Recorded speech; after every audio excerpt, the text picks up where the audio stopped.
San Francisco. It's theCUBE, covering OSIsoft Pi World 2018.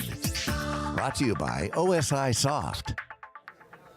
Hey, welcome back everybody. Jeff Frick here with theCUBE. We're in downtown San Francisco at the OSIsoft called Pi World 2018. They've been doing it for over 15 years. There's about 3,000 people here from all types of industries, really sharing best practices about using this software solution and the data that comes out of it to basically find inefficiencies. And we're excited to have, for our next guest, he's Josh Rains, a senior metering engineer from MIT all the way out in Boston. Josh, I'm glad we could get you out of the snow. Great to be here.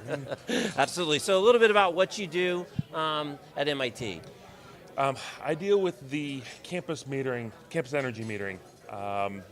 MIT brings in electricity and natural gas and then makes electricity, chill water, and steam, and then distributes that to the rest of the campus.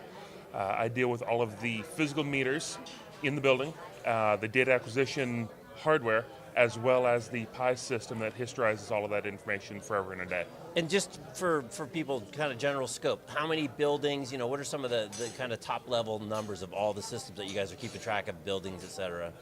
We've got about 120 buildings, I believe. At the moment, we aren't metering that many. However, we are pushing out a lot more meters within the next 3 years to do exactly that, to really get a good solid grasp on exactly what every single building is using, every watt that goes through the wall, every BTU that goes through the wall. So it's interesting because buildings are kind of a living organism. I think most people, if you're not in that business, right, you see the walls, you see the glass, you think it's pretty static, but there's actually a whole lot of stuff going on. And I wonder if you can talk to some of the obvious inefficiencies and opportunities to make those buildings perform better, performs the right word, and maybe some of the less obvious ones that you've discovered using the Pi software or just other ways that you've discovered opportunities.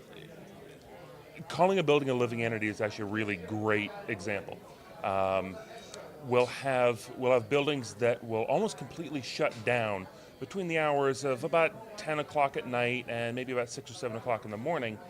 And then you can actually watch, and using the Pi software is phenomenal for this, you can watch the building wake up in the morning and come alive. You can see in the summer, the doors start to open, the internal temperatures start to rise as people come in and out, and the chill water usage go up as that air conditioning starts to kick on. Some of our newer buildings, we have done some predictive analysis in the building management side of things. So the air conditioning will actually come on about 30 minutes before people start to come into the building and try and pre-cool and get ready for that influx of heat. As people start arriving, it helps maintain the overall temperature of the building, and you don't get some of those big swings that would then propagate back to the central utility plant. This allows the central utility plant to even out their chillers, maybe bring on a larger chiller a little bit ahead of time, and not have to then bring on 2 or 3 chillers in order just to deal with that surge of heat coming back in.